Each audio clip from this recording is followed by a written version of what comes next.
September 26, 1983, past midnight. A bunker south of Moscow called Serpukhov 15, buried under concrete and cold earth. One man sits at the center console of the Soviet Union's nuclear early warning system, Lieutenant Colonel Stanislav Petrov. Around him, screens glow green. The OCO satellite network watches the skies above North America, scanning for the infrared bloom of an ICBM launch. Tonight, the system will tell him America has started a nuclear war. He will have minutes, maybe less, to decide what to do about it. 3 weeks earlier, a Soviet Su-15 interceptor had shot Korean Airlines Flight 007 out of the sky, killing all 269 people aboard. The world was furious. Reagan called the USSR an evil empire. Soviet leadership dug in, convinced a NATO first strike was plausible. This was the closest the superpowers had come to open confrontation since Cuba in 1962. Both sides had thousands of warheads on hair-trigger alert. The doctrine was launch on warning. If satellites detected incoming missiles, you fired yours before they landed. And the officer responsible for interpreting those satellite signals on the Soviet side, the man whose report would begin the chain of retaliation, that was whoever sat the overnight shift at Serpukhov 15. On this particular night, it was Petrov. Petrov was not a typical Soviet military officer. Born in 1939 near Vladivostok, the son of a World War II fighter pilot and a nurse, he had graduated from the Kiev Military Aviation Engineering Academy in 1972, an engineering school, not a command academy. He understood the OCO system's hardware. He knew its tolerances, its blind spots, its newness. He later said this mattered more than anything. My colleagues were purely military men. They would have reported a strike. Petrov thought like an engineer. Just after midnight, the sirens screamed. The main screen flashed a single word in red Cyrillic: launch. The OCO system reported one American ICBM rising from North Dakota. Petrov's standing orders were explicit: report the detection up the chain immediately. Soviet protocol left no room for personal judgment at his level. But Petrov hesitated. One missile. A genuine American first strike would be all out, hundreds of warheads, maybe thousands, launched simultaneously to overwhelm Soviet defenses. One missile made no strategic sense.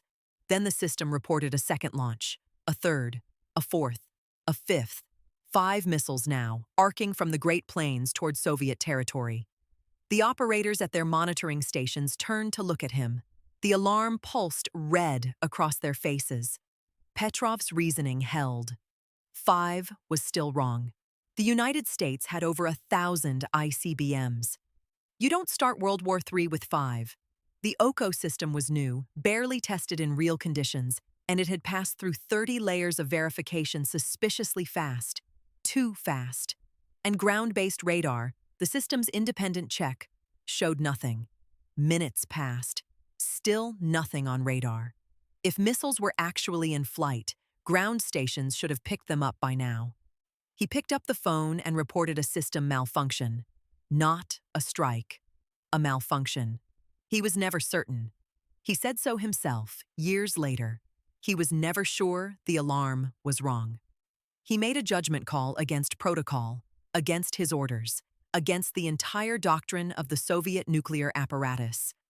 And then he waited to find out if he was right. What would have happened if Petrov had followed orders? Bruce G. Blair, a nuclear security expert formerly with the Center for Defense Information, put it plainly. Top Soviet leadership, given only a couple of minutes and told an attack was confirmed, would have made a decision to retaliate. The machinery existed for exactly this scenario. Detect, confirm, launch. Petrov broke the chain at the first link. Other scholars push back. Pavel Podvig, a nuclear security researcher, argues there were at least 3 decision layers above Petrov's command center, and the USSR would only have launched after actual nuclear explosions on its territory. The red button, Petrov himself later noted, was never made operational. Military psychologists refused to put the decision to end civilization in one person's hands. But Podvig's argument assumes rational actors at every level of a system under maximum stress, in the middle of the night, 3 weeks after a geopolitical crisis. That is a lot of assumptions when the stakes are measured in hundreds of millions of lives. The cause was eventually found. A rare alignment of sunlight reflecting off high-altitude clouds above North Dakota, combined with the specific orbital geometry of the Molniya satellites, had produced infrared signatures that looked exactly like missile launches. The fix was straightforward. Cross-reference with a geostationary satellite at a different angle. A software patch. A calibration error. Petrov was not rewarded. He was not punished either. Publicly acknowledging the incident would have meant admitting the flagship early warning system was flawed. He was quietly reassigned. His wife Raisa died of cancer in 1997. He lived in a small apartment outside Moscow. The world learned his name only in 1998, when a retired Soviet colonel mentioned the incident in his memoirs. Petrov died on May 19, 2017, largely unknown in his own country. One engineer, one night, one judgment call against the machine. The system said, launch. He said no.